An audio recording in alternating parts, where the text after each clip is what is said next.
कुछ दिन पहले मैं एक सीआरपीएफ जवान अजय मलिक से मिला। नक्सल्स के खिलाफ वो लड़ रहे थे और उन्होंने लड़ाई में अपना पैर खो दिया। मैं उनसे मिला और उन्होंने एक शिकायत की।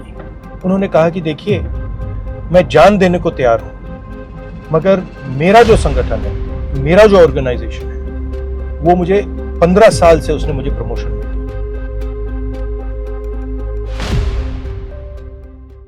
नमस्कार। कुछ दिन पहले मैं एक सीआरपीएफ जवान अजय मलिक से मिला। नक्सल्स के खिलाफ वो लड़ रहे थे और उन्होंने लड़ाई में अपना पैर खो दिया। मैं उनसे मिला, परिवार से मिला, बहुत कॉन्फिडेंट थे, होप नहीं हारे थे, लड़ना चाह रहे थे, मतलब एक पैर नहीं था तब भी वो जाकर देश के लिए लड़ना चाह रहे थे।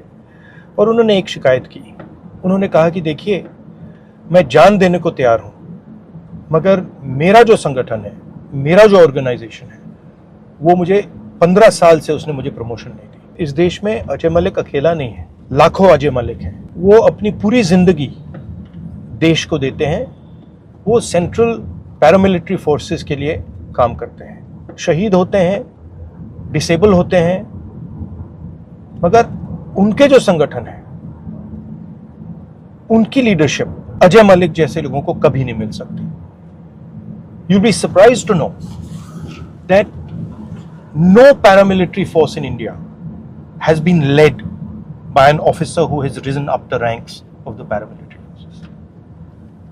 एक भी ऐसी paramilitary force नहीं है जिसकी टॉप लीडरशिप उन्हीं के अंदर से आई है। टॉप लीडरशिप पैरामिलिट्री फोर्सेस पर इंपोज की जाती है। ये बिल्कुल गलत है। Why is it wrong? Because paramilitary forces have certain skills, certain understandings. I've worked with paramilitary forces now for 20-25 years. They look after my security. They have particular niches they work in. ITBP has a particular skill. BSF has another skill. CRPF has another skill. These skills are valuable.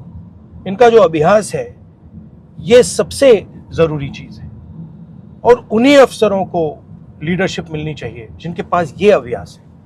अगर आप बाहर से किसी को organisation के ऊपर डालोगे, उसे ऑर्गेनाइजेशन की जो आत्मा है वो नहीं समझ आएगी। That is the main issue. How can we have an organisation that has skill, that has understanding, that understands exactly what it has to do, lives it, and then last minute those people can never lead the organization. I think this is fundamentally wrong and we have opposed it.